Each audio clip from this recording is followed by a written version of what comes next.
Ito'y komento ko lang o opinion ito'y tungkol sa impeachment na nangyayari ngayon sa ating bansa. Puro na lang tayo impeachment, puro na lang tayo impeachment. Kadami-dami ng problema ng Pilipinas na dapat unahin. May mas malalaking issue pa dyan na mas malalaking winawaldas na pera. Pero hindi ma-impeach dahil dahil politically motivated talaga yan, mga lods.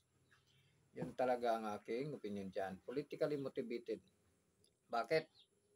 Natatakot yung ibang mga partido dyan kay Inday Sara. Baka sa 2028 talagang kumandidato yung pagka-presidente. Kung ano-ano na lang yung ginagawa natin ng mga trials, kadami-dami ng problema. Mayroon nga dyan yung BARM. Bilyones ang nawawalang pera o bilyones ang hindi makita pero walang impeachment na nangyayari. Yan, 100M. Yung kay Hontivirus, 100 million plus din ang galing sa PhilHealth pero hindi siya ma-impeach. Hindi matanggal-tanggal. Walang nag-impeach. Bakit kamo?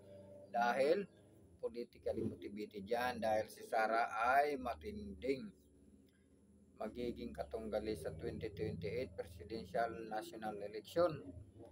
Yan po mga katotohanan dyan, mga ka-YouTube. Ang ating katibing Ariel po ay nagbibigay lang po ng konting opinion tungkol sa impeachment na yan. Anong mangyayari sa Pilipinas kung puro tayo impeachment? Politically motivated na talaga yan. Pagsira sa ng reputasyon ng isang tao para lang sa susunod na mga eleksyon mayroon silang plano. Huwag naman ganon. Tandaan nyo ang taong bayan na hindi natutulog. Gising na gising sa ginagawa nyo dyan. Kadami-daming isyu ng Pilipinas yan Panginoon.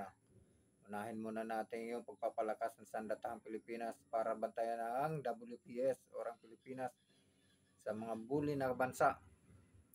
Huwag yan. Itigan yan. Para sa akin lang mga kalods. Walang gamit. Walang kwenta na impeachment na yan. Sino man ang nanaupo sa ating gobyerno ay sumusuporta ko. Kaya, pero masasabi ko, tapon ng oras ang ginagawa nila dyan. Kadaming issue talaga sa Pilipinas. Yun na lang pagtuunan ng pansin. Yung mga importanteng issue sa Pilipinas na may kinalaman sa seguridad ng bansa. Huwag yan. Politically motivated talaga yan.